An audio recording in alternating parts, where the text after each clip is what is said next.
Hello everybody and welcome to the Celtic Unrestricted View podcast. My name is Ryan Clifford and joining me this episode is JP, another fantastic guest on the podcast.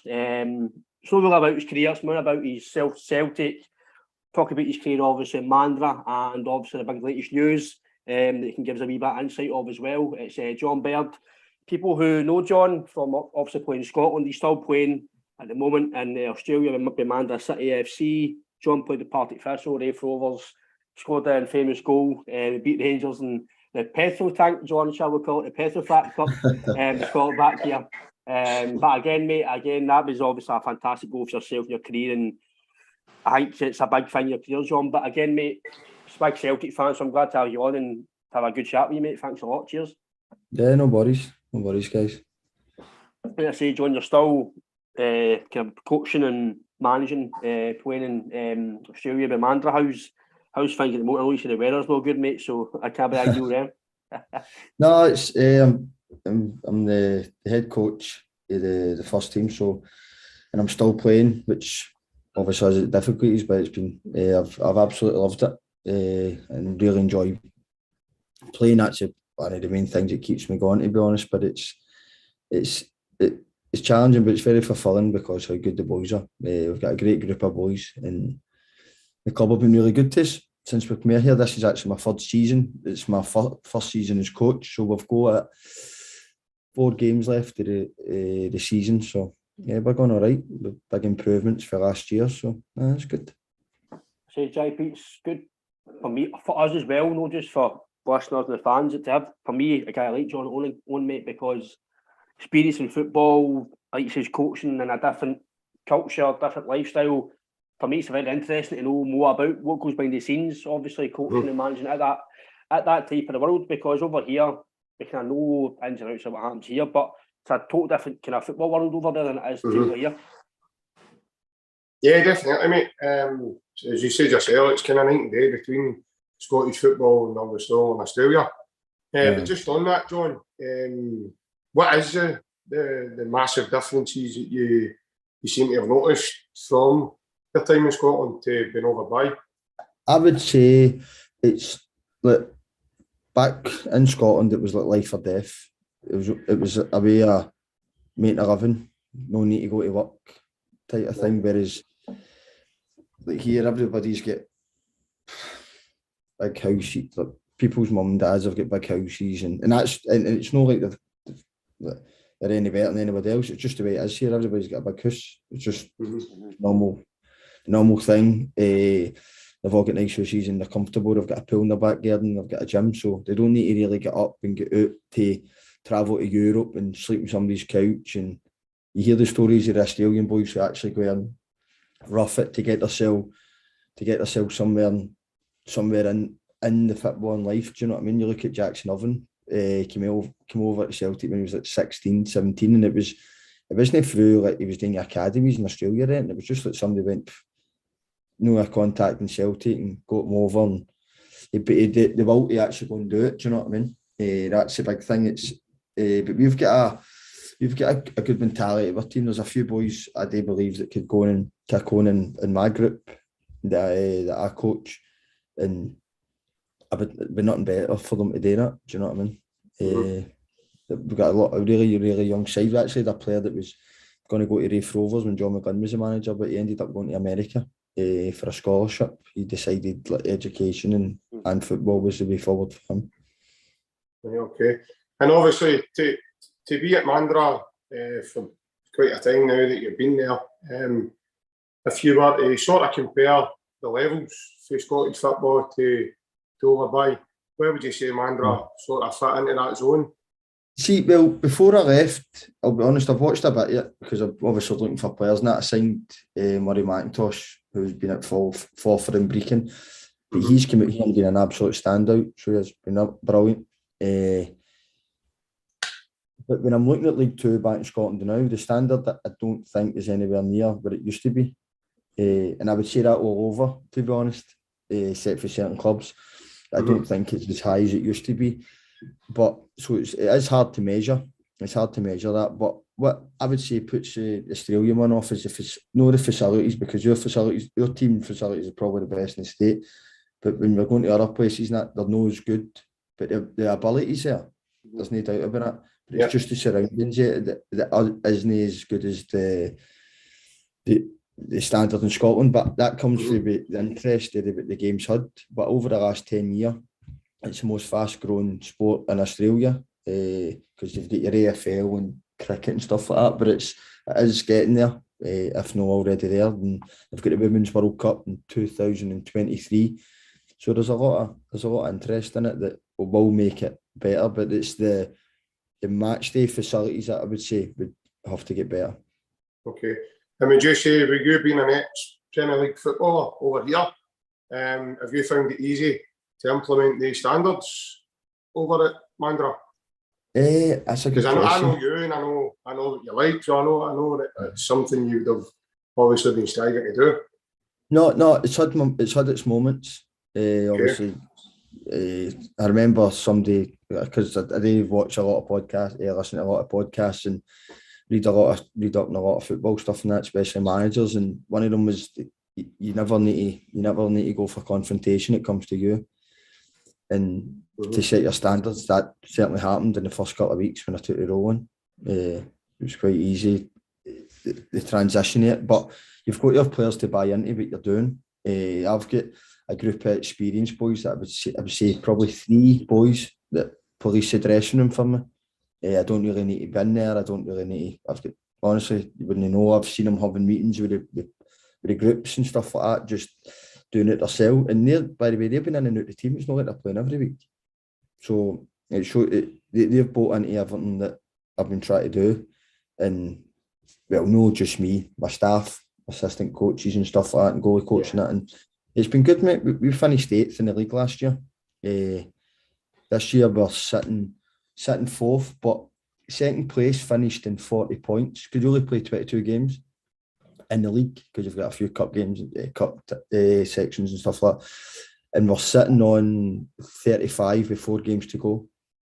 So to think that we could actually go and emulate, bypass second place, what was last year, we've just been unlucky that there's been a team in the league that's only been beat twice this year. And they've absolutely smashed it. So it's one of the things, but we're progressing. Hopefully I can keep the boys together. That's really the main thing. It's interesting, John, as well. I don't know if you've watched Kevin Thompson's interview with Open Goal, and that's why I'm interested as well. We'll talk about you about managing and coaching as well. He was obviously at Celtic Hearts and he was part-time as well, and he was saying like maybe a Saturday to a Tuesday to a Saturday, etc. I think Simon Ferry was saying it as well, Broomhill. It's hard to get the players to fill in the cover and actually get them on the training park. They used to play midweek games and that. I know, is that hard to play? Like, obviously, it's I'm guessing at a full-time level for yourself when you play at full-time. It's obviously even harder to do that Saturday, Tuesday. But see, to prepare them recovery-wise, do you have recovery sessions or do you just try and do it kind of between the games? No, that is I listened to that podcast, so I did actually this morning, and I could understand where he was getting for. And the big thing I took out of the part-time thing is if you're full-time, the players would get to know me so much more instead of just seeing you in a football environment where it's no you as a person. So it's just obviously it's like a fake thing. It's not a fake thing. It's your job, but it's no you. It's not the way you see you when you're sitting with your kids and your wife and sitting at a restaurant or chilling out on the couch and having a movie night. Do you know what I mean? It's no like you're no relaxed when you're in a football environment, especially if you're the coach and the player. Players aren't relaxed either. Everybody's at a challenge, so it's difficult that side. The recovery and stuff like that, you've got to give the onus onto the players to do it. You've got to trust your players to look after themselves, especially at part-time level. You need to do it full-time level and all. Don't be kidding, do you know what I mean? Just see, I've been in dressing rooms where I know what boys would be looking after themselves, what wouldn't they? So you just really need good boys in your dressing room. That's it, to be honest. But it's suppose you don't get to see you all the time. Maybe it means the voice doesn't get as tiring. But you can see the way Kev Thompson was talking. He's desperate to get back into full time, and I wouldn't disagree with him. And I miss the day-to-day involvement big time. So I think just all the world now, especially Scotland, I don't know it's like obviously Australia, but I would say part-time for me, it's not really in terms of how you look after yourself. I think it's just more how many times you train. I think most footballers in Scotland anyway, I would say, well, I'd like to think so. Maybe League One champion, maybe League Two not as much, but I would say League One upwards. You maybe train as a full-time player, but you're only paid part-time. 100%. When I went to, because when I was looking to get my visa to go to Australia, so to get my points up, I had to be in like some sort of coaching role. So I was a player coach at Forfar, and we had a boy Ross Meakin who stayed close to me. Now, me and him would be in the gym at 5:30 in the morning every day, every morning, and he would go to his work. And I'd done an adult apprenticeship, so I would go to college. But it was just because you had to get the full-time training in. For me, the best part-time players, like you saw Broth this year, they're 100%, the boys will be training twice a week themselves. So we'll be training 4 times a week. You only do 2 hard sessions when you're full-time, really, Tuesday, Thursday. On Mondays, there's a bit of recovery. It is hard enough, but it's no major. And then you've got a Friday where you're gearing up for the Saturday, maybe tactically and stuff like that. And normally a Monday can be about what happened on the Saturday. A lot of time up with that. You lose that side of it, but the Tuesday, Thursdays can be just as difficult. You see the way your boys training today? Your boys are better off sticking shin guards on. They're absolutely, they train harder in their training than they do in a game. Saturday, their training's harder than it is on a Saturday. But that's just the standard. That's obviously standards you're setting as well. I've always said, for me anyway, I know I didn't play full time, but even when I played amateur, I'm 21, etc.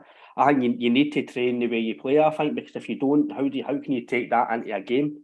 If you're relaxed at training and no putting the effort in, I know maybe some players, maybe your Ronaldo's and Messi could turn up and maybe have an off training session, turn up in the Saturday and be amazing. I know that could happen, but for me, I personally think that if you're no at training all week, sometimes it plays your mind that I've not trained all week and I've got to turn up the Saturday and play well. I was one of the players when I was younger. Definitely, I know probably till I've got older that it was training. I had to be at it on it all day to be ready for a Saturday. I couldn't. It would kill me. Whereas I remember like older players like Mark Riley, who played at Kilmarnock. He was at St Mirren when I was there, and he was on it all the time. Whereas like a Shuggy Murray, who ended up at St Mirren for about 15 years, I think he gets testimonial and everything. He was one of the worst trainers you could imagine. But then it comes to a Saturday. But everyone was about preparing for the Saturday. Some people are different how they need to prepare, but I've noticed I've changed, but that's because I've got older. Sometimes maybe because like the day I never trained, I took the session, and then on the more Thursday, my assistants will take it, and I'll sit after. I'll join in the training, but I don't. It's more about preparing for Saturday. But younger ones, I've definitely got to get tore in. Do you know what I mean? I think JP as well. That goes hand in hand with the way Ange at Celtic. Supposedly, I don't know if it's 100% what happens, but supposedly only 2.5 tours and it's full pelt, and then that's it. You go to the gym, do you want, but the sessions is just intense. But that's the way Celtic play on a Saturday. It's not. See, I heard they only train like an hour 10, an hour 15. Is that what it is then? But it doesn't stop. Like you're going. So if you're going to your next like, drill type of thing, it's like you can pick your water up on the way. But I don't know if they'll probably not be counting the warm up in that. So they'll be doing all their stuff before. They'll be in the gym. They'll be in at Lennoxtown at 8 in the morning, breakfast, getting ready, activation stuff, prehab and all that nonsense. There's no excuse for the boys not to be fit. Do you know what I mean? But again, he's lifted the standard of that. You can only show them and put them there what you're looking for. But if you don't do it, they'll eventually not last. And that's why you see that group of players. It shows you well, JP, that John says about the standards. Yeah. The levels that Celtic have took the last year. It's not to say that other managers didn't have the standards or whatever, but like John says, when at his team they get a group of players that respond to you and respect you and do everything to get into that team. The training will go up because the standards are demanded by the manager, and that only helps Celtic as well. Well, that's it, man. And you can see the demands that he puts on them, and you can see it when they implement it into games. What he's doing with them in training, they implement into games, and he's brought in players that that are just littered with legs, all of the team. They're all athletes, every one of them. They all want the ball, they're all comfortable on the ball. When inverted fullback thing, mate, I'd never seen that before until obviously I took care of Celtic. Greg Taylor's like a fucking playmaker, isn't he, man? 1 minute, but it's unconsciously happening. It's like 1 minute he's playing the caca role, next minute he's in breaking the offside trap down the left. But I don't think that's, see when the transition and it all happens, I don't think, like, something's no meant. So it's so unpredictable. Like, other teams, you just can't set up. I mean, I've heard Andy Halliday talk about playing against it. Andy Halliday's like, 1 minute he's there, next minute he's away there. You think you've got him, and then the next minute there's 2 of them on top of you. And it's so hard to play. I can only imagine for other teams playing against it. Going to Celtic Park and watching it in the stands, it's totally different from probably being on the park beside it. And it's just like John said before, I know, you're on the alongside these boys and you think you've got these boys and then they fucking just got a gear or 2 away from you. Before you know it, you're like, where the fuck do you go to? And look at Jota. I mean, boy's fucking caviar, man. He's unbelievable. I know. It'd be interesting to see how your Jota's in that day in the Champions League. That's when I would, like, he started absolutely brilliant, there's no doubt about it. Since he's come back again, he's been excellent. But the level where Celtic players have moved on and went for big money, like your Van Dijks, Wimyanas and stuff like that. Because then you look at your Hoopers as well, he done it in the Champions League, and like your top end of the pitch seem to not really get the moves that like your Van Dijks and obviously Wimyana who have been outstanding, but they don't get the same sort of, they don't get the longevity in their next move, do you know what I mean, to go to the highest level. That's where I would like to see how Jota gets on this season. The thing is, I know I was looking at the Benfica team when they played Liverpool and all that, they're in the Champions League, and I'm going like myself, they must be some outfit for him not even get stuff. But they've just loaned him out, and then the new managers came in and went, I don't even want him. So that was how the deal got sanctioned straight away, where he came to Celtic permanently.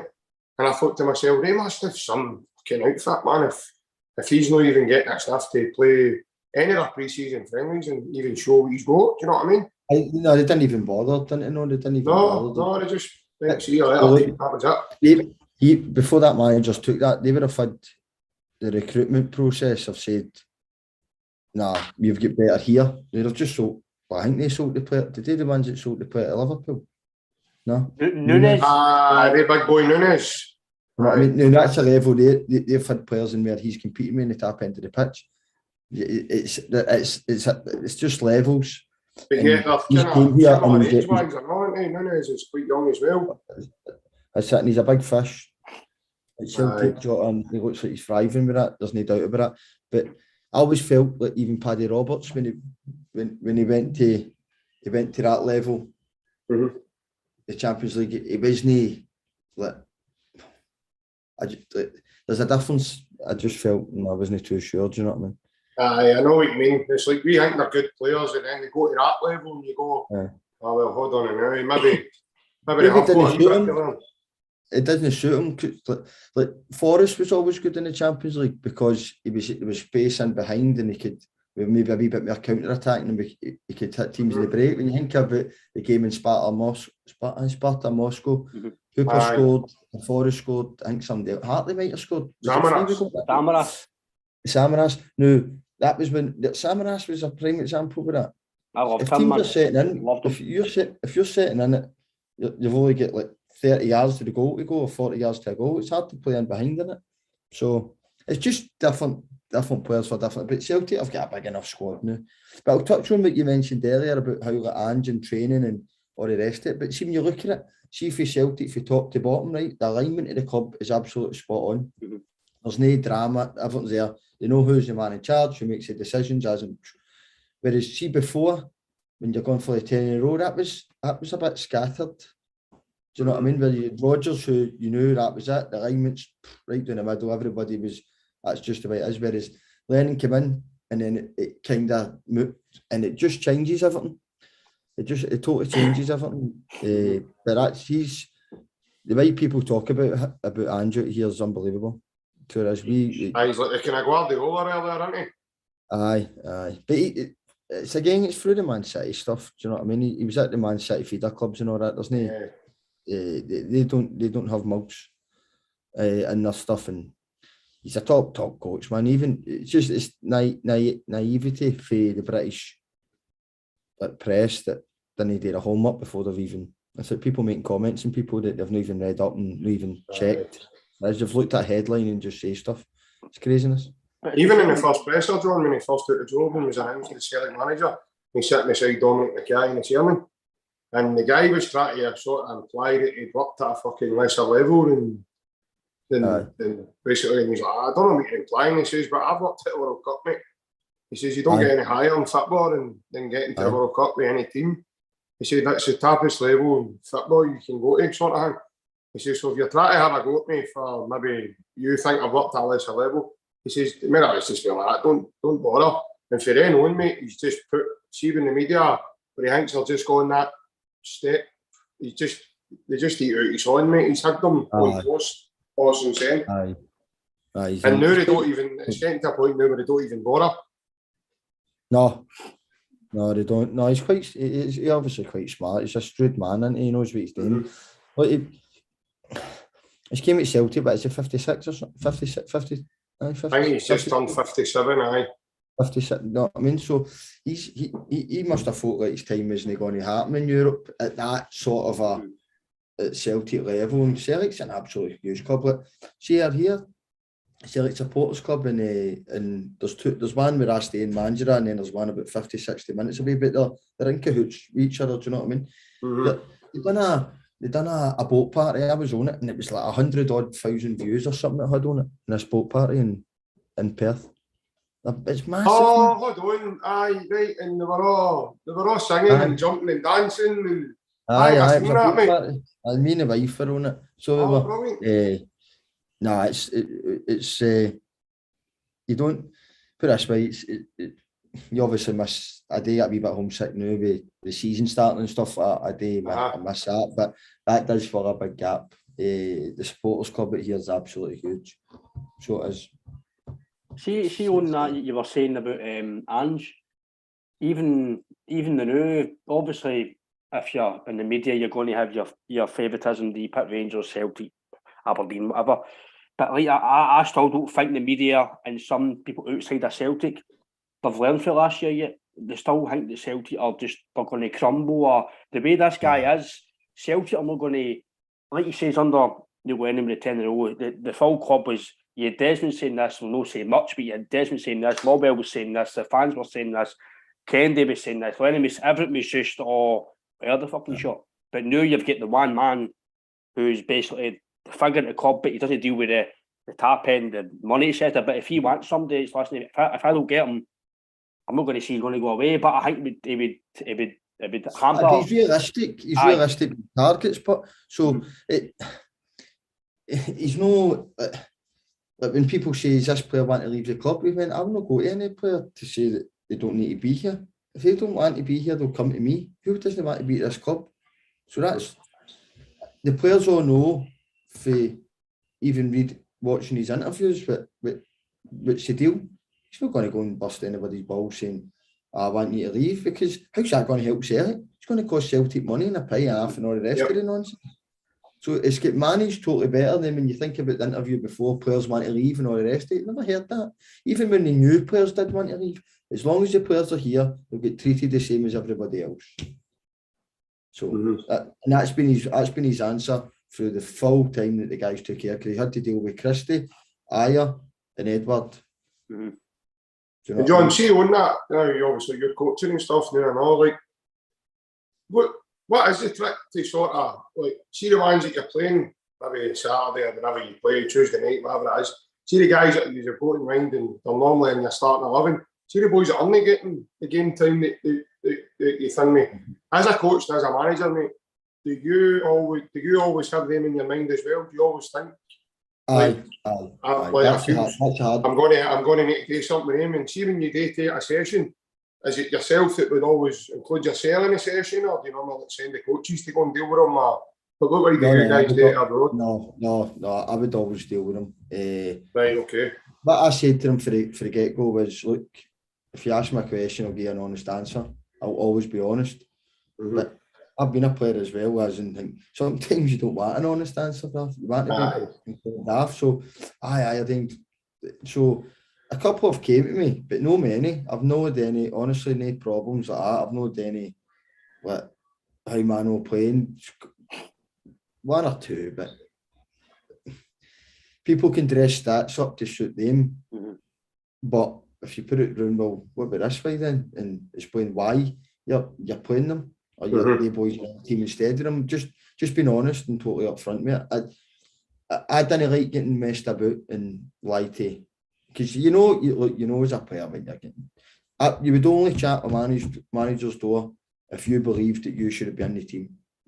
Honestly, that was the only right. And then see if he turns around and goes, but I remember at Dundee, guy says, look, it's just set pieces, I need to leave you. Right, well, I'm not going to go and fucking match somebody at set piece in 5'7", well 5'8" with my studs on. Do you know what I mean? So well, that's the truth then. That's it, and you're good enough to play, blah blah blah. But there is some. I've not really had to make many changes in that this year. The team's been quite consistent with injuries and stuff. So it's the first year, and I'm quite close with the boys because we're pals and mates and that. So I find that difficult, but I really do find that difficult. Try your best for the pals to the managers. Because how close I am with them, because some of them are good pals of mine and I'll socialise with them outside of football. My captain, Harry, we're mates, do you know what I mean? But I struggle with that side. One of my assistants, we've got 3 assistants. One of the assistants is a player coach as well, player assistant manager. I've had to drop him twice. It's not easy to try to tell your assistant that he's not playing, do you know what I mean? So, but if you can do that, you can do all the other stuff, innit? And that's why you're the boss, mate. You've got to make the decisions, you've got to make the choices. It doesn't feel like that sometimes, believe me. It doesn't feel like I'm a boss. But do you think that is that a thing you're learning as well as man management? Because like you say, with Ange, what he's saying, it's man management. It's basically saying that these guys ain't will play, but they're still training, they're still included in everything, they're still... Do you think that's what maybe helps guys' team spirit as well? Knowing you might not be playing, but there's a reason why you're not playing. It's not because you're not good enough. It's maybe I own James McCarthy. I've heard that Ange loves him, to back here, right? But he doesn't fit the system. It's not because he's a bad player. It's just guys are more comfortable in that position. Maybe guys are better quality at doing what you can't do. That's why you're playing. There's Melon just coming on, Ryan. There's Ida Gucci, there's Big Julian. It's not that they're bad players, it's just they can't, know that they can't grasp Ange's system. Maybe they just can't do that to what Ange wants, and that's why these guys are playing better than them. There's a big difference. These guys are earning thousands of pounds on 3-4 year contracts and stuff like that. Your boys will go on like 1 year contract, they'll be nowhere near that. Do you know what I mean? So you're trying to, a lot of them are out working, then come to training and stuff like that. So you're trying to keep them like focused and feeling part of the group and stuff like that. It's a hard. I've be honest, I've been quite lucky just with the group, the boys and stuff like that. I've not really had anything much to deal with. But it is something that I think would be easier for me to be better at man management if I wasn't playing. Because when I'm playing and I'm a player, I'll say something to players that I shouldn't.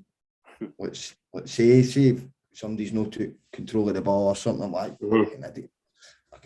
whereas I wouldn't really talk to them like that for the side, whereas I'm talking to them for the player, but then you've got to try and calm down and go in a dressing room and speak to them. It's difficult, because normally I'll sit outside for 5 minutes, I'll not go in. I sit out for 5 minutes and talk to my coaches and sit down. And then normally I say, right, you take it, I'll be calm in that, and then 2 minutes later I've lost the plot. Once or twice, but it's not been, honestly, it's easy to see your players, they make your man management easier. See if you've got arseholes, and that's just it's impossible to be man management then, because how are you going to keep them on side if you can't keep bending the knee to people? Do you know what I mean? I think it's a dressing room for everything, honestly. Mourinho's been told he's brilliant at man management, and then he goes to other he's lost the dressing room. It's the same guy, just a different dressing room. Well, see, Mourinho, John, I still believe that what he says was, he basically says the best thing in his career was get that Man U team to finish second, and see what's happened at Man U. What Ralph Rangnick says as well last year, he was fucking spot on, but just because it's Ralph Rangnick and the media and English fans don't take to him, Ralph Rangnick is a fantastic. He's probably one of the biggest operators in coaching. He's fucking the dad. He's fucking what he done at Leipzig and what he done for that club, and his philosophy and the way he talks about. He's not stupid. And but Man U fans, I'm not doing it. Man U, I don't know everything, but you just see your social media and the basic disrespect for that guy was unbelievable. I saw a bit out today actually about it, and I said again, I'm touching on it again, man. It's the dressing room with the boys, man. It's ridiculous, isn't it? Whereas then when you see an Arsenal for who've got absolutely pulverised for years, you can see a difference in them. Like you actually see them like together, like the players that they're adding in the group. And I know I've watched a wee bit on that Prime All or Nothing. You can see. I'm not saying the methods that Arteta would do that I would be able to cope as I was a player, but you can see they were going somewhere. Remember at Falkirk, right? When we became nearly won the league, we split Hibs and Hearts and Dundee United and all that stuff. And their dressing room was unbelievable, and then we added players, but they never bought into what the dressing room was like. And it changed the dynamics. We lost Will Vaulks to Rotherham. It was a big part. You don't really realise he was like the link between the Edinburgh boys and the Glasgow boys. Right. How we all would get together. And then we just never, we came second again that year, but it wasn't the same. And you could smell what was coming. And I remember saying in January, I said to the boys, by the way, if we don't go up this year, we're in trouble, and we could end up getting boatmen to the table and never envisaged we getting relegated because how big they were. And that's one of the reasons how I left in the summer, because I felt where it was going, but ended up getting relegated. Do you think that's maybe the way, again, I don't, obviously it's a different capacity, do you think that's maybe the way, like, maybe I and Chris in that felt, if you don't really issue, are we going to fall downhill? That's the way you heard McGregor, didn't you? McGregor said at the time when he took care of the captaincy, he said, I know this is a rebuilding job. That was his words. It's a rebuilding job. If you think that was in the players' minds? A few of them listening, if we don't win the league at the 10, we're going to do a downward spiral here. Do you think that was in their thinking? Obviously, you're a player. Celtic will always be Celtic. No, I mean, they'll always be back. And they were never going to go through years of no winning a title. But if somebody said we'd take them at the last day of the season, after that game at Ibrox, you would have took it. You would have took the opportunity to go. And that's it was McGregor. I remember McGregor saying it's a rebuilding thing. And McGregor knew, because he could have left in that summer. But he's decided to sit. So that's him at Celtic, unless something mad, crazy happens. That was him, captain, bang, 4-year, 5-year deal. You'll stay there. That's obviously what's happened down that road. But other ones have went, no, I'm ready to go. Do you know what I mean? Like see yourself, John, being part of a bad dressing rooms now, and obviously, even things like obviously the 10-0 season, things aren't going well for the team. And she's been one of the boys. Have you seen characters before? Like, get the boys together and go, what the fuck's going on here? Like, what's happening? Like, the fans are fucking booing us now. They're turning up at the stadium, fucking shouting, bawling at us, throwing hands at us. We need to get it together, what is going on? And then it just looked like, to the outside, but looking in, as a fan, you probably know this yourself, mate, it just looked like they just keyed up the ghost, man, and just didn't care. Well, what I would say is, I've been in dressing rooms, we've had team meetings ourselves and all that, and so there's no manager there, and boys will go and try and dig other boys out. But then you find, like the quieter ones, find it easier to talk when the manager's not there. And see, when they speak, everybody goes, oh, so that's will take their opinion on it. If you know what I mean, because you very seldom, it's just a different environment. But you're talking about like giving up the ghost right with the 10 in a row and stuff. There wasn't a dressing room, but it was COVID. You couldn't do it. So we signed a jetty. You need there's a lot of barcast and stuff like that. Right? There's a lot of foreigners which have moved there, end up staying their cell. How are they going to? It was impossible for them to be integrated into the club. And Barcast did mention that, John. I think obviously he made a bit of a dig about the club, but he did say, he says, I came to the club at COVID, I couldn't socialise, I couldn't see my teammates. People, I believe, you know me and me, you played football, right? I've said it on the podcast quite a times. If you've not got a team spirit and people think going for dinners is nothing, it's a big thing, it's team spirit. You're getting to know each other personally at a deeper level, just a football level. The best dressing rooms I've had were always went out on a Friday after the game, after training, go we're lunching that together and we go golfing on a Wednesday and stuff like that. That sounds like it's some life, know what I mean? It was a quick pasta or something a Friday for an hour, that stuff like that, like with your car school and you end up looking after boys. You end up looking after each other. But you only have a 2-3 year cycle. Teams only have a 2 year, 3 year cycle.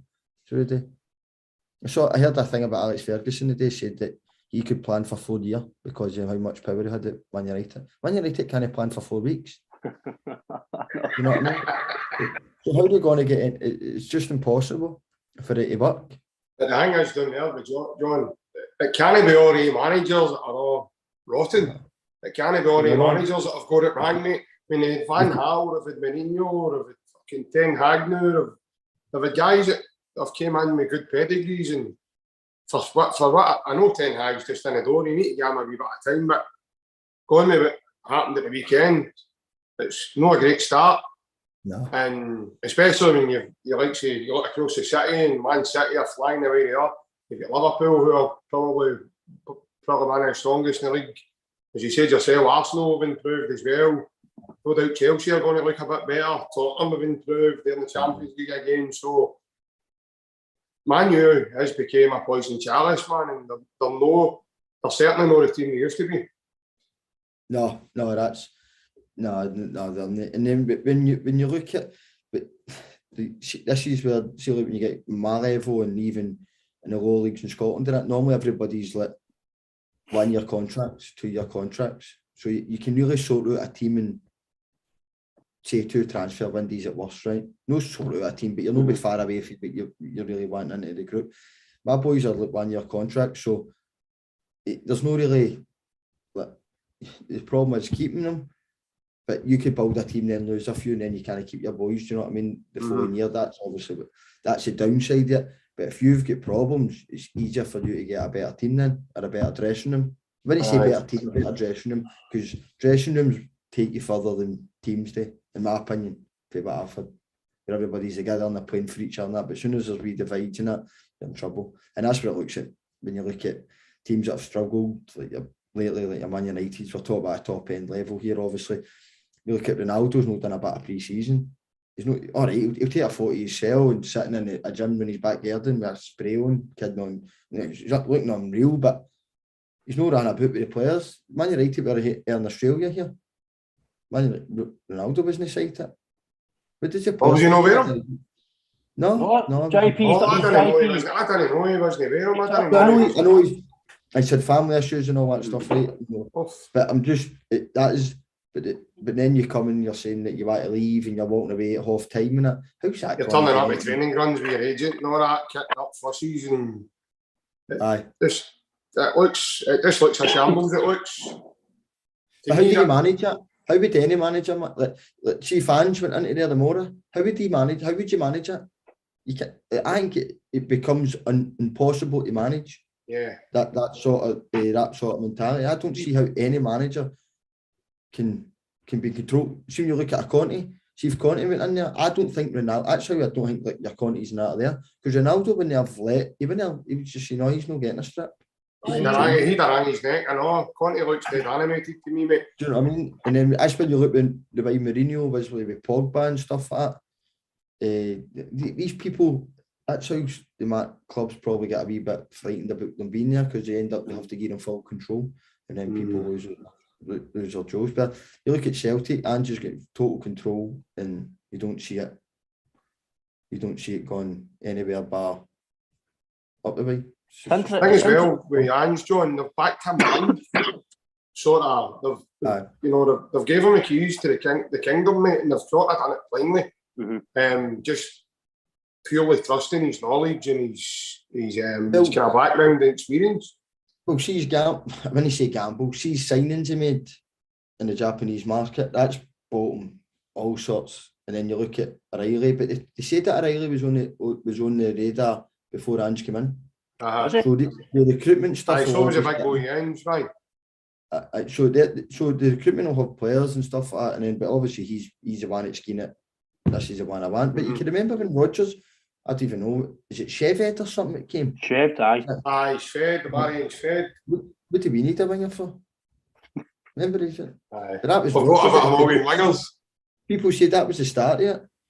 Do you know what I mean? But nah, I think Celtic look like a good squad, man. I've got 2 for every position, if not 3. Do you know what I mean? It's like you say, John, about levels, right? Well, I always go back to, like you said, Champions League level, right? I used to think guys like Scott Brown, for me, Scott Brown always gets talked down as being a good football player. I thought Scott Brown was an unbelievable football player for Celtic.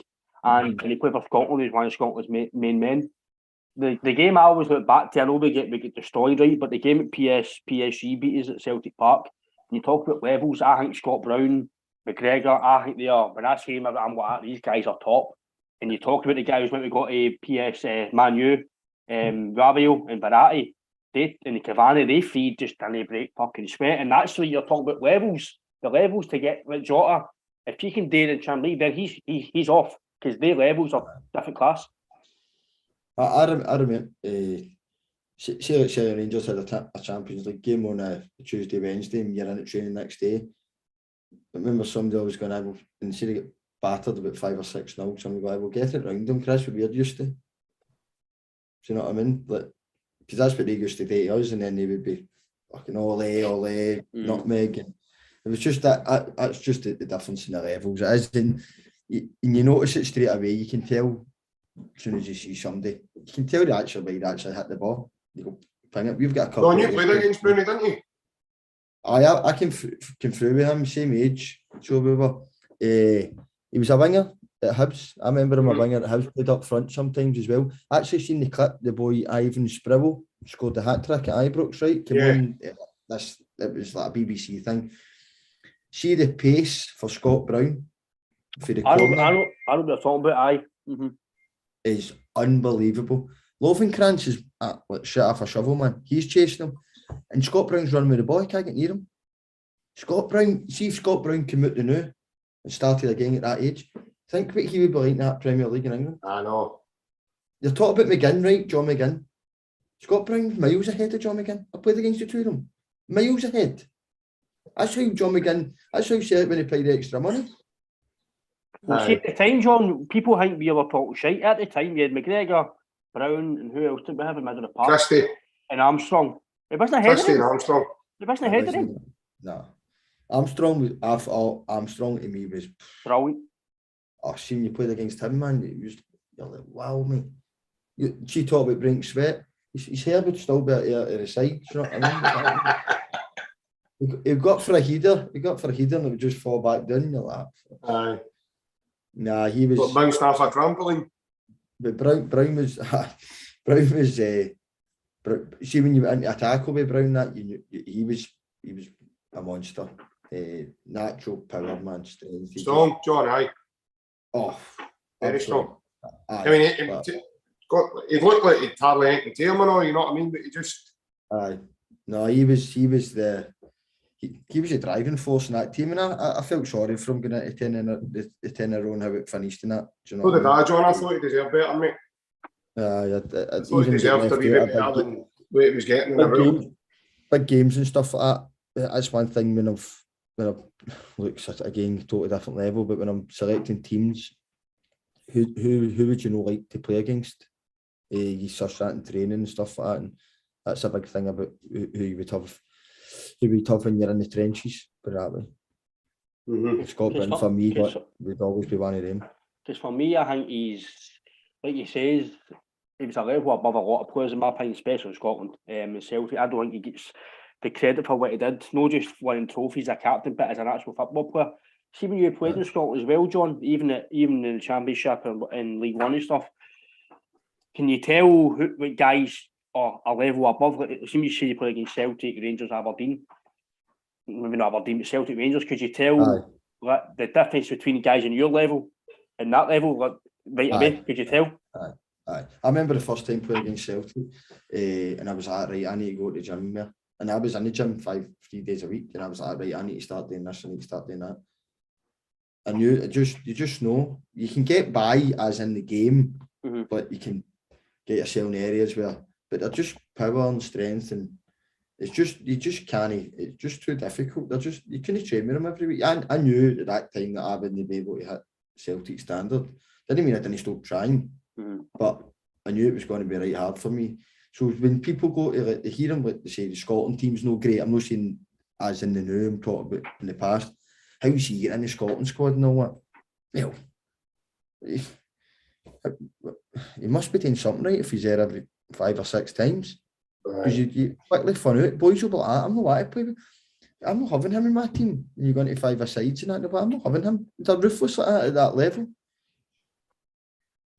Is that something you think, John, that's happened to Celtic? Like you say, Celtic with Rodgers, they signed.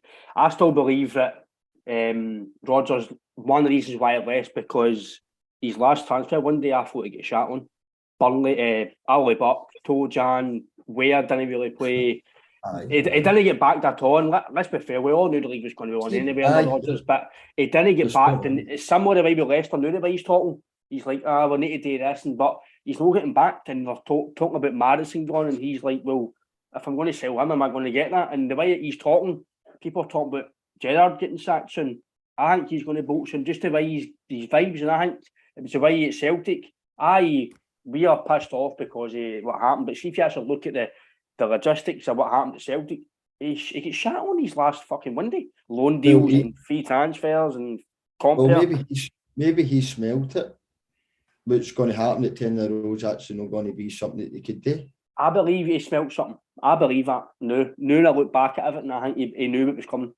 Still the way he done it, just sticks in the throat. That's so sweet, man. They done a midnight winning, man, and left us with fuck all. He tried to take Woodsie and fucking John Kennedy, and I even tried to take Tim Williamson and all the boys to the background. They tried to take them. We the 2 Edinburgh sides in a space of 4 days between one another, and he tried to rip the whole fucking team apart to do a midnight flitting down to fucking Leicester. 1 minute he took Celtic's game against Motherwell. 24 hours later, he was on Sky walking on the trackside at the fucking King Power. That wasn't nice as a Celtic fan looking at that. So, and then he's talking in his first presser about you've got to take away the emotional attachment. You can't fucking Celtic fan, you can't do that. That's don't talk rubbish. My dad always says to me for day one when he first spoke, he's like, there's just something about him. It just isn't right. The way he talks about Celtic and then all the shit he done with Danny McGrain, tried to sell a book. Made a story up about Danny McGrain turning up to training with civvies on. He's like, Danny waiting on the kit for. He's like, well, I didn't know if you wanted me. 2 weeks after saying that, Eamon Holmes in a fucking armadillo. Here, Danny McGrain's like, everybody, that was a lot of shit. That never happened. So you don't do that to people who are club legends at Celtic just for you to look good and for you to sell your image and sell your books and do whatever you want to do to make yourself look good. In my opinion, Brendan Rodgers is his own PR man, do you know what I mean? There's no doubt about that. But I do believe, John, that I know people don't like to say it, but I do believe he's one of the best in Europe. I do believe that. He's coaching ability. He's a manager, right? Definitely no. Well, see, looking at it, see Leicester, see if he walked to now, you wouldn't argue with him. How's he going to compete if people are spending hundreds of millions and he's not spending any? So his hands are tied behind his back, so they're not backing him. So he has gotten a reason to leave, because it's the same as what you mentioned at Celtic with the transfer window. You can in with a striker, which about 35, 36 in Vardy. How's he going? And you've got the others. I don't know his squads, but that's why I know if I'm a manager, I would be looking at that. Vardy, Ignacio's nowhere near a level. Vardy, Ignacio, Perez, and Barnes, isn't it? That's Harvey Barnes. Harvey Barnes. So I think as an Ori had the boy Lickman, didn't he? Boy for Leipzig. He's a way back to hanging now. So he's looking for a club now. It looks like they're going to lose a boy for Fana. I think Chelsea are coming back in another bid. They knocked back 70 for him. So it looks like another bid. I know it's mental, mate. Leicester knocked that back. So it looks like there's another bid coming in. According to Fabrizio Romano, there's going to be another bid in the next couple of days coming in for Fana. They've already fucking lost Michael. He's away to Nice in France. He was a captain. Who's going to be their goalkeeper then? Is that the boy who used to be in loan? Danny Ward. Is that him? Danny Ward, is it going to be him? I'm not sure. I don't know if that's their goalie, is it? I'm not sure. Signed him for 10 million, didn't he? Aye. He was up here at Aberdeen, wasn't he? Aye, he's on loan to He's on Aberdeen. loan So to was Aberdeen. Madison. That's one thing. See Derek McInnes. She's recruitment. See when you look back, his recruitment. It's frightening. Christie. Aye, he knows a player, Derek, doesn't he? McLean. And that's not even the ones that he's not been able to get in the line. The boy Ferguson was one of his last ones, wasn't it? Really paid money for Hamilton. He was a young boy. He was at Bologna. Nah, it's Nice to see last week Johnny Hayes remember who paid his wages when he missed that one at Berg. I know. So that was you start laughing when you see certain things. I remember I missing a sit on the same goal myself, but I think I hit it in the tap tier of the Jockstein. That was me caught the ball. My man Darwin in hospitality, and I was trying to get him to keep the ball. So it's no. So I said that going next. I didn't mean obviously didn't mean. Going, I don't worry, I know him. I was at school. He's going to miss us. Absolute sitter. So it was. Can haunts me to this day. Actually, man, there's a chance to score at Park. We ended up getting beat 3-0 or something. Wouldn't have made a difference, but. Well, like you say as well, John, we're talking about getting back. Obviously, big news from your club today as well. Ex-Celtic striker Leigh Griffiths is come to you as well. How's that deal? Obviously there's a lot of blow up about Twitter and there's a lot of stuff about it. So, how's that deal obviously come about? And I'd like to say it's a bit of acute fees as well. Well, firstly, obviously we've had this podcast planned for about two weeks, so it's no actually why I'm on it. But now Leigh's obviously not got a club at the moment, and I know him from back home. He's not had a break since the season's finished. He's been training his cell and stuff like that. He's not getting any holidays or anything. So I said to him just to come out for a couple of weeks, and then to keep up your fitness training and stuff like that. And then he says, "Well, why don't I say I want a couple of games?" He says, "I could sit here and train. Do you mind?" I was like, "No, well, let's go for it. Well, do you want a couple of games?" Aye, and I think he'll bring a lot to the club. I think it'll be a great experience for my players, especially to be playing with Leigh Griffiths. I don't think you've saw the way you spent the day. It's unbelievable, but it's not what it's getting made out to be. To be honest, he's coming here. He's not coming here in the holidays. He's coming here in a break. He's going to be training with me. And he's got to keep his fitness up so he's ready to go to his next challenge. That's really what it is. Just a different a bit of scenery for him to help him to get back to playing football again, because I know he's in good nick. I've spoke to him quite regularly for the last 2-3 weeks, so I've been on a FaceTime and that with him, so he's looking good. Like you said, good that you said that, John. Obviously he's in good nick because it'll obviously help to... I'll obviously then we'll talk me earlier on, just at the start of the podcast, but it'll help, I think, to show the boys a different sort of standard. It'll maybe set a bar as well. So I always felt, John, like playing with good players helped me to, like, helps you become better as well. Brings you, it gives you a wee bit of an extra percentage onto what you would normally do in a session. Or well, you want to impress him. If you're playing with a guy like Griffiths, you're looking up, you're finding him as a midfielder to try and find a pass for him. So you fucking want that to be crisp, you want it to get there, you want it to be right tempo for him as well. So you're going to raise your game, and obviously, hopefully, that you'll see your boys. No, well, you want to impress him because you don't know where he's going to play. Because then she can go, this player can play there and stuff. That's how it's about. Boys get moves because how players talk about each other. Players are the best judgment, do you know what I mean? But what Leigh will bring to the team and that, his enthusiasm, he's just desperate to kick the ball, man. Do you know what I mean? He's just desperate for a game of football.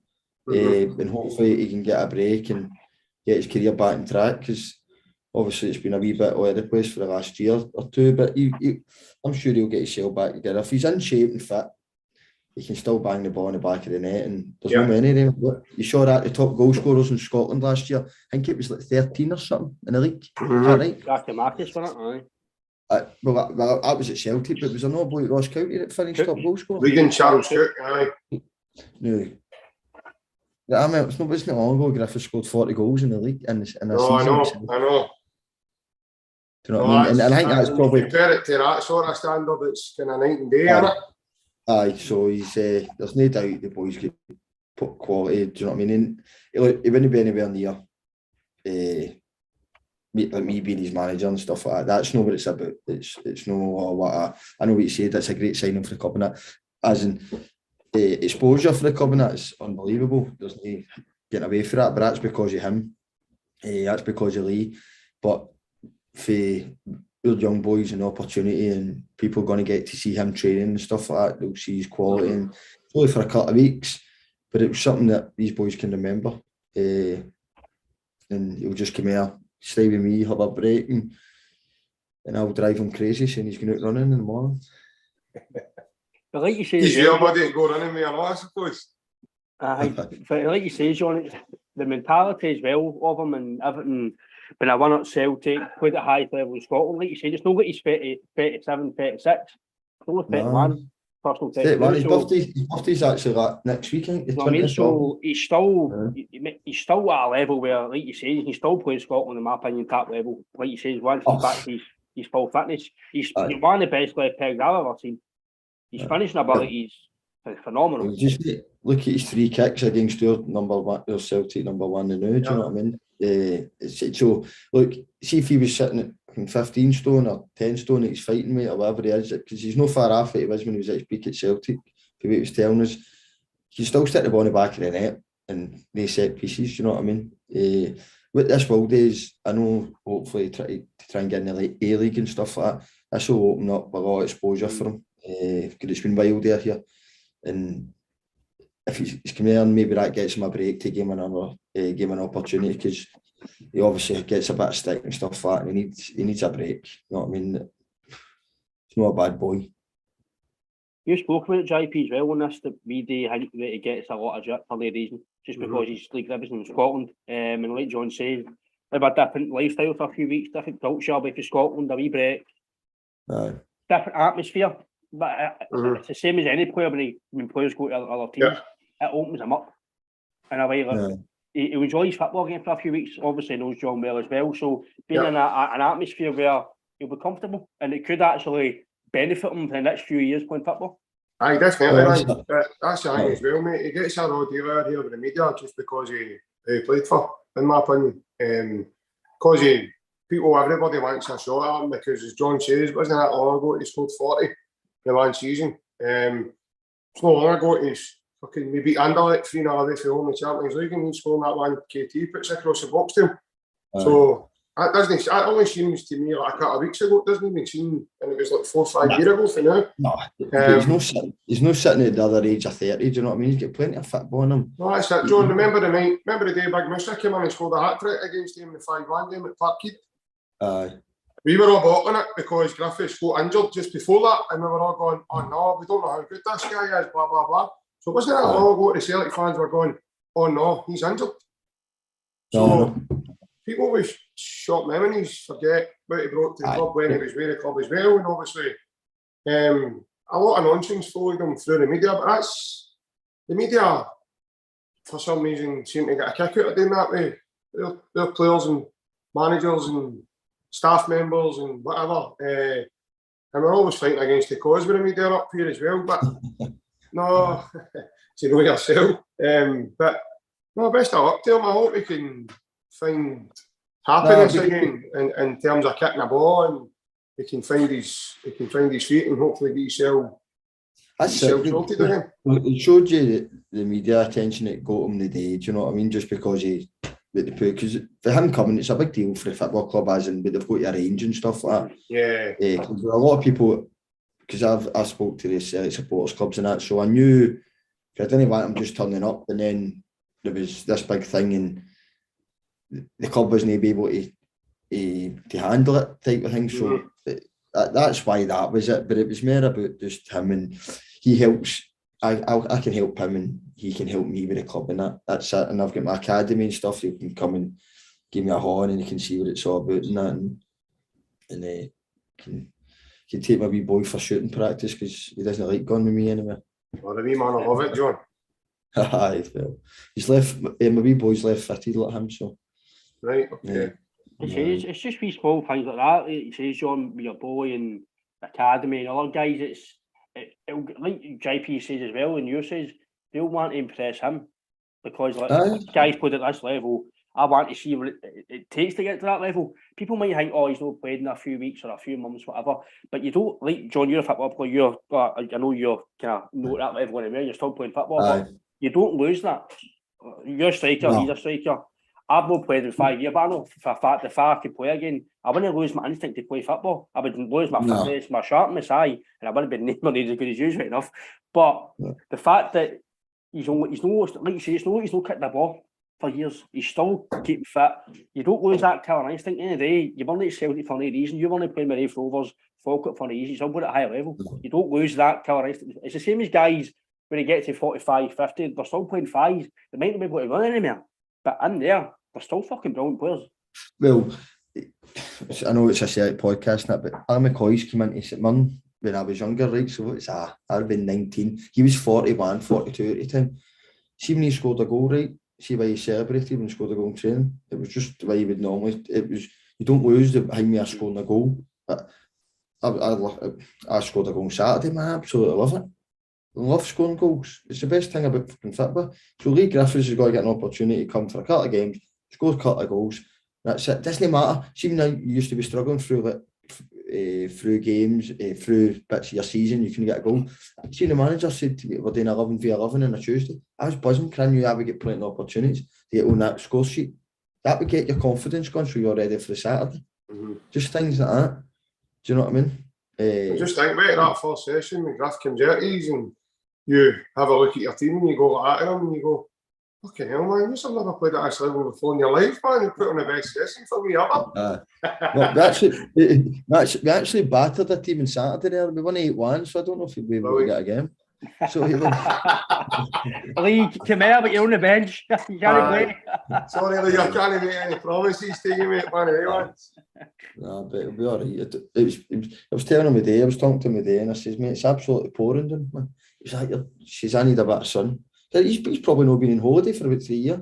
I think about COVID and all that. Because of COVID and all that, aye. Yeah. Do you know what I mean? I think as well, people don't realise as well, football players, all they really get is maybe a 2-week break at the end of the season. I know they get paid decent wages and they've got a good lifestyle and everything comes with it.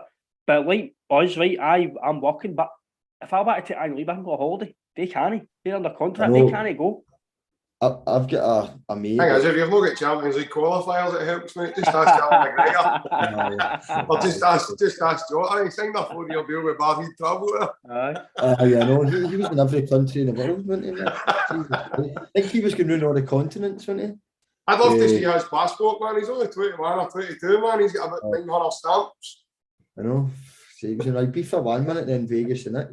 I know. No, but you don't get much time, do you know what I mean? And a lot, your job's 24 hours. There's no doubt about it. So obviously, what goes on back home and stuff like that gives him a break. And he comes here and he can chill out and enjoy his football and train a bit, and then get back and a wee bit more refreshed. Then he's sitting looking at your phone, thinking, when am I going to? Where's my next deal for? Do you know what I mean? Because I know he's had offers and stuff like that. It's just really, I think this is quite an important time for Leigh and where his future lies, and coming out here for a couple of weeks will give him that clear mind, do you know what I mean, where he's going to go.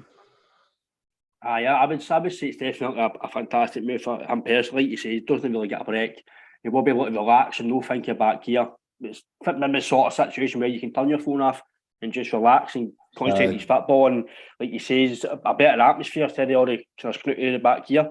And obviously as well, John, Celtic fan, so how would you say so far? How do you think we're looking? Obviously, we're talking about Jota. Berg, we've not seen much of him, but Vickers was obviously a big sign as well. But a lot of positive vibes at Celtic now. Like JP says, Champions League as well. We don't need to qualify. We're not having to maybe come back for a victory. Come back to our loss tonight. So if Rangers do get beat as well, I think that's a massive effect in their season. Similar to when we get out of Champions League qualifiers, affected our season. But what's your opinion on obviously the way Ange's working and the way we're going in now? Oh, unbelievable. I think they're looking fantastic. I think when you look at the squad, they've got 2 players for every position. It's going to be actually hard to keep, we spoke about it earlier, keep people happy. I think when you look at the full-back areas, are strong centre-back areas, really strong goalkeeper. Midfield is excellent. Then up top, you're actually, I don't think anybody could pick a team for a game. You go, that was the team I would pick, do you know what I mean? I've seen a wee bit about Kennedy maybe leaving the day I seen that. But I saw all the pundits tipping the other side to win the league, which I was very surprised about when you consider that they've actually probably lost two of their better players. Now, nobody tipped Celtic to win the league when we lost three of our better players last year, a day before the transfer window. So I find that strange, to be honest, but I think we're as strong as a position, if not even better, because their new players need to try and adapt and get ready to play with them, whereas we're more known, do you know what I mean? Would you not agree that this is maybe the strongest we've been even before, even Rodgers, financially in the way we are, we're very, very strong. When you said that there, Martin O'Neill's team came into my mind. When you said it's strong. But I would say with Martin O'Neill's team, but he only had like 13 players that would play every week. Like that would be like a strong one. See, that could be 20 players. Now the level's totally different. The standards, as I told you, you're talking Larson and Sutton and stuff like that. But when you're looking at volume of players, Celtic are definitely as good as I've been, I can remember. And everybody's happy. Everybody's happy with the captain. Everybody's happy with the goalie, strikers, managers, everything.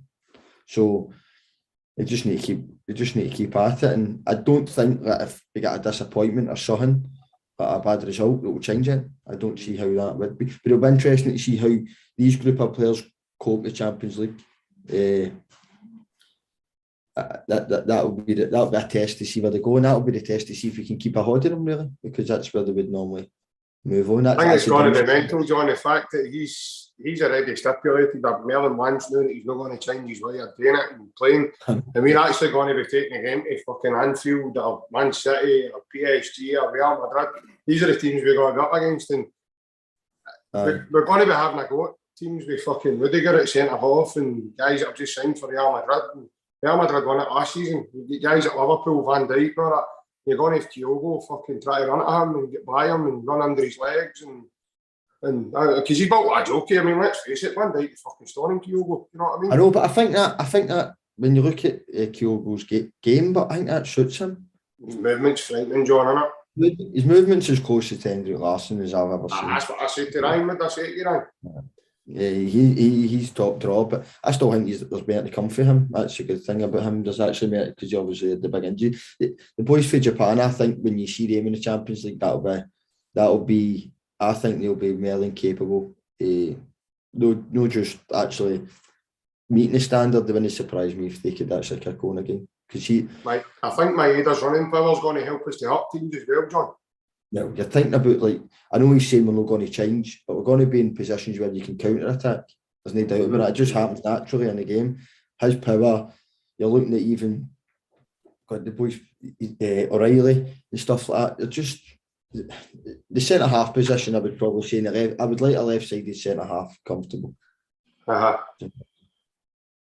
would be the one. I've no the big boy Jens looks as if he's got 2 feet. I know he looks comfortable. He looks he can play a bit. I know he's not interested as much, but he can. People say Vickers is the best centre half, right? There's no doubt about that. But see if you're the best centre half, why would you not put him on the left hand side then? Because he can maybe adapt better. And then let Starfelt play his own position. But look, who am I? Fucking no man. He sees his own training. I get what you're saying. It's quite interesting, John. I get what you mean there with that one as well, because so you see, you look across the water, they try to play John Suter at left centre back and he's right footed. I get hammered, didn't But he's no John Suter's no Carter Vickers, mate. He's not got that sort of ability to then adapt to it, you know. And then you're trying to play, you then play the boy Sands, who just last Tuesday night looked like fucking quicksand, to be honest with you, because he was just melting away. And again, he was terrible at the weekend, for what I heard. I never really seen much of the game. I've seen a goal, but as I say, the boy Sands looks as if he would struggle to get in your Rafe Rovers team, mate. I've not been rotting, he just doesn't look. And he's supposed to be an international with the USA, and I'm looking at him and I'm looking at Carter Vickers, and I'm going, they're fucking 90 between each other. When you look at the big, like the spine of your team and stuff like that, and the big goalkeepers win your leagues, you can get 10, 15 points a season. Yeah. then you've got your strikers, know what I mean, as well, which Celtic, I think, are in a far better position than they are in both boxes, and I think that's for me, that's why I would, and I'm not saying it's Celtic minded why I would pick Celtic to win the league, but that is, I'm saying it, that's my reasons, not just because I'm a Celtic fan, that is my reason why I think we'll win the league, is because with the both boxes. I thought it was quite interesting you said they're both boxes, because Mark Guidi the other day on the, is it Go Radio, at the radio station, he actually said the exact same thing. He's like, I don't understand people who have just wrote them off, and they're saying, like, he says, if you look at Jota, he looks as if he's kicked on. Abada looks a lot quicker, looks as if he's a bit more dynamic than he was last season, a bit more settled in the team as well. You look at Giakoumakis, it looks as if he's hit the weights early summer, and he's just a fucking monster. Kyogo, his movement's frightening. He said, so for people to just write Celtic off and just say, well, you know, he says, I expect Hatate, O'Reilly, Maeda all to kick on as well. McGregor obviously to kick on. They've brought in Aaron Moy, so they've got a new dynamic in their midfield now. Celtic are, all the players are at a good age. When Aaron Moy's bigger, you're buying on, isn't he? So he sort of helped Australia make the World Cup there single-handedly himself. So, as I say, that was one for me. That was one for me with him coming in, right? See, if you're going to a World Cup, you're not going to a club where you don't think that you're not sure if you'll play. So for me, he must be, no, guarantee is not the right word, but he'll get his game time that he needs, I think, because when these boys are going to the World Cup in November, they're going there with they need to. You see that when you hear them talk about England and that, boys need to move. They need to get into the team because of the World Cup. They're sort of making their moves the new, and then they'll worry about it in January. I think that's a thing as well why Juranovic won't go. There's talk about him going. There was going to be because he's going to play just. I know people. Ralston's done well, right? But for me, Juranovic at the top of his games. I'm not saying he's better than Celtic, but he's a Croatian international. He's an international right back. He's superb, man, right? And he's technical. Like the inverted fullbacks, right? I was very how do you say it? Spectacle at the start of the season about it. I was like, JP, I'm not sure about this, by the way, in Europe, are we going to get pounded here? Because Ralston was in there, Abada's away up there, and there's so many fucking gaps. But, like he says, the way it's happened, he's evolved, it's the way they've been coached. Juranovic is playing centre back within 2 minutes. Well, not 2 minutes, 2 seconds. He's back into right back again. They're totally the way the team's infused, and like Greg Taylor, I have given the drip in the past, but I've always said if a guy improves and he does better and improves, I'll happily go, do you know what? Aye, fair enough, because I'm a fan. I'm not a football player. I can only gauge on what I see play that game. I only go on that game. Aye, what he done was Sunday was amazing. But if he's shite on Saturday, well, he was shite then. So you criticise him. I'll just go on a game by game basis, because if you go in the past, you're always going to go, but he was good then, but you need to go in the new. So I just believe guys like Juranovic will stay to at least January until the World Cup's done. That's when you might lose a couple, maybe.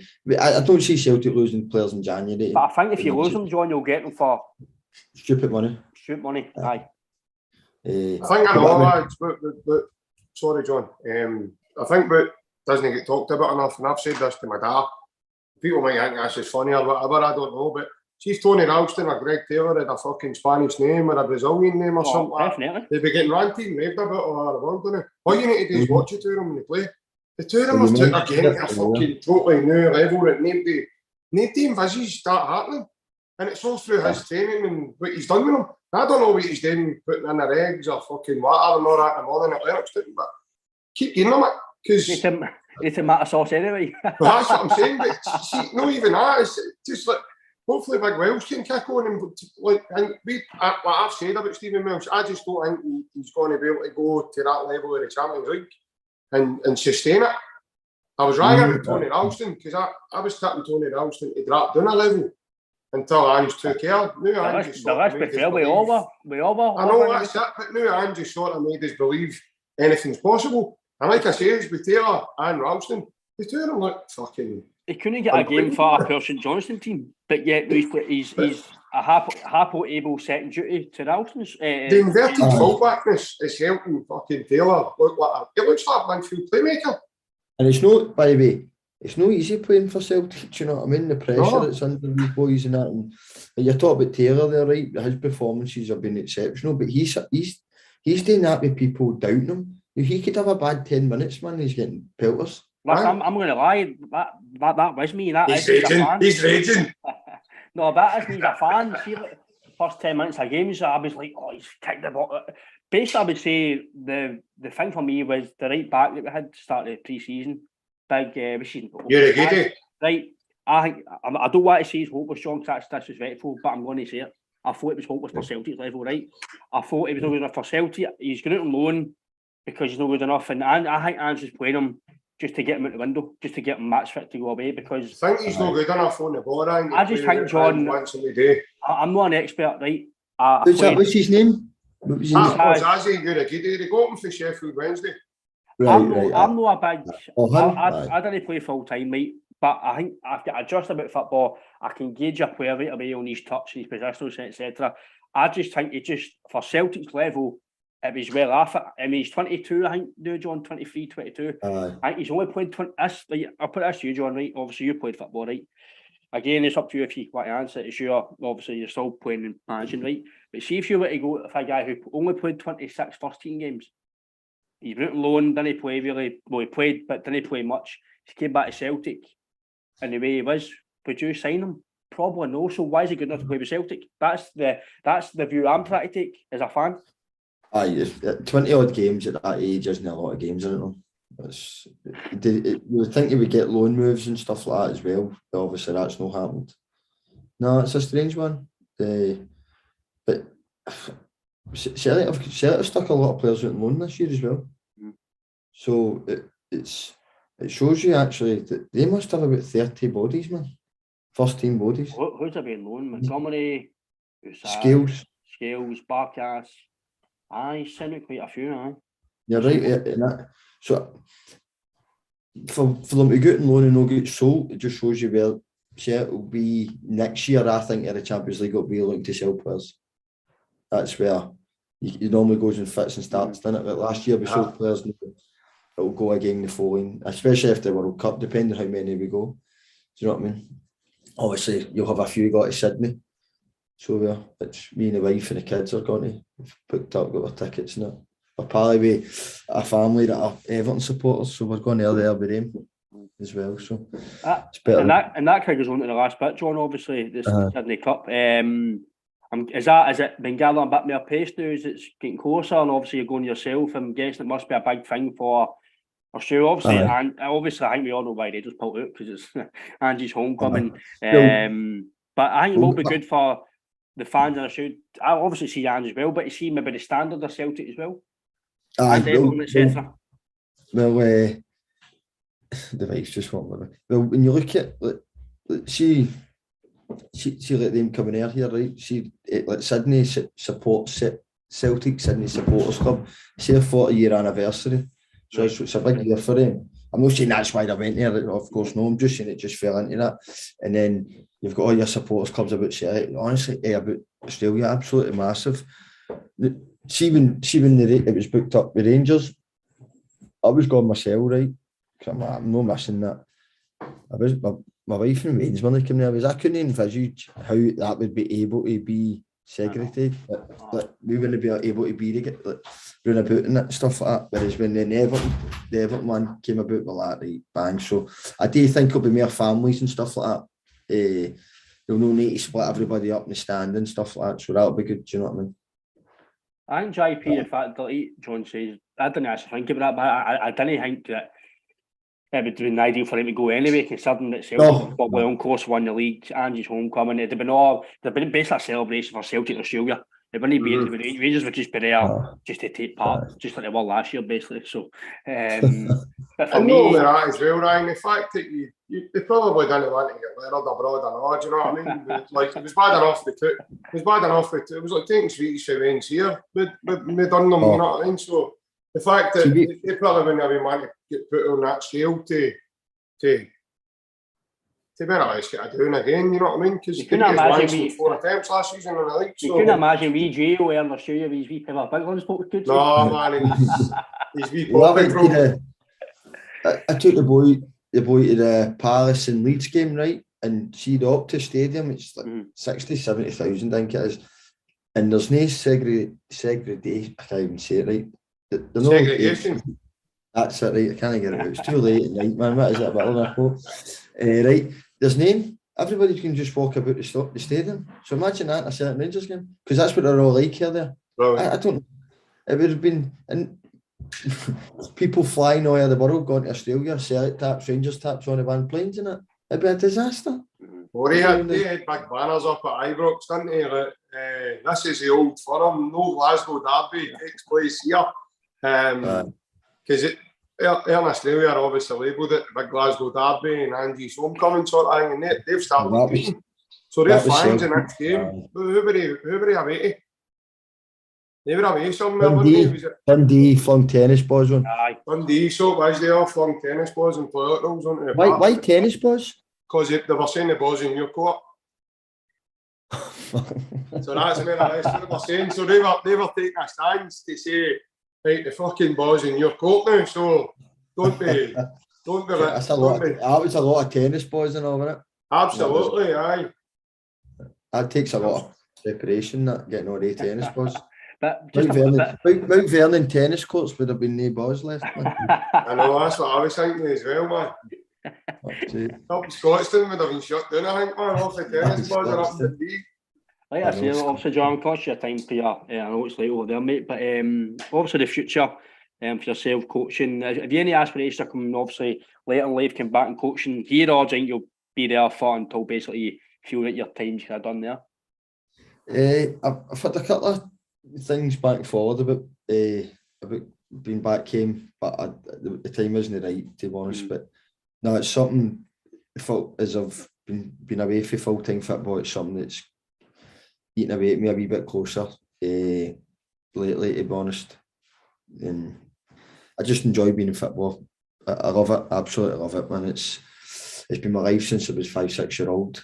I'm lucky enough it was my job, and I'm lucky enough that I've got an academy as well, and then I've got my football on top of it, so it is still a big part of my life, but I miss the day-to-day interaction with the players and stuff like that, and being on the training run is where I really enjoy it, do you know what I mean? So I want to get into it, and I will keep doing my stuff. I've done my licence and my B licence and that, so I just need to keep up with CPD and then see what happens, but enjoy it. Like JP John says, he's still doing a very good job at Mandurah. Obviously, being able to attract Leigh Griffiths for a few weeks as well. For me, that's a big thing on his CV as well. The fact that he can get guys like that, again, that would go well for John as well. And I don't know if there's anything else you want to speak to JP, but everything I've learned again for John here about the ins and outs of management and coaching abroad, and it's been a good thing for me. Hopefully, it is for people that are listening as well. And again, just even Celtic-wise, to listen to a professional footballer, JP, it's a different aspect of football, because, like it says, us as fans, we can have our opinions, but John knows the ins and outs of his knowledge, so it's good to get that interest and that action as well. Well, that's it, Ryan, as well, and for the listeners as well that are listening in, maybe puts a bit into perspective instead of a lot of people just go on social media and just spout utter nonsense and things that aren't even fucking reality, you know what I mean? Just they go to a game and they get frustrated if the team's not done well or players aren't doing well, and they go, he's not trying and he's not this, and you've kind of got to be trying to be fucking playing at that level to begin with. Like, you can't just. I struggle with that. Even here, that's just where the club is and how close we are, and I do no criticism. I wouldn't say it's no criticism. I think that nonsense criticism. Do you know what I mean? I struggle with that because I find that, how can you see that? Do you know what I mean? It pisses me off. It drives me insane.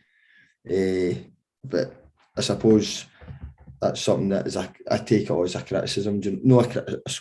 I don't take it as a criticism. I take it negative because people have got an opinion of my team, whereas when they were just an opinion with me, it was different. Whereas I've got 20 boys to actually try and defend. that's it. That's the difference as being a player to a coach, I would say. Right, okay. And there you go, there's another funny you said that about... Some people, when they criticise you, they don't realise it can have an effect, and it can... Social media thing doesn't bother you. It's the ones behind your back, it's the worst. Because you can see that what's in front of you, it's easy to deal with, but it's when it's the ones that are closer to home.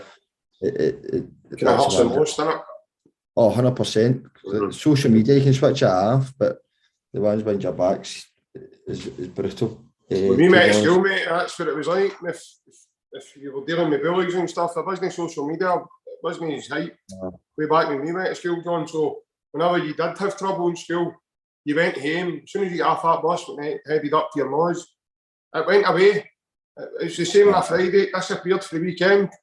You go away for it, no, you can't get away for it if it's fucking right in front of you online and there's more than one person doing it in the comment, but I'm from East End of Glasgow, mate. I grew up in an area and an era that you have to be thick-skinned, you need to be, and I always used to say that, try to play football and stuff like that, like the guys shouting abuse at you outside the park, managers shouting in your faces and stuff. See if you can't handle that, mate. You're aspiring to try and be a professional, so see if you can't handle that. You're not going to handle fucking 10,000 fans storming booing you. See, Jai, I know what you're saying, right, but see 10,000 booing you, it's easier than when there's only 10 people there booing you.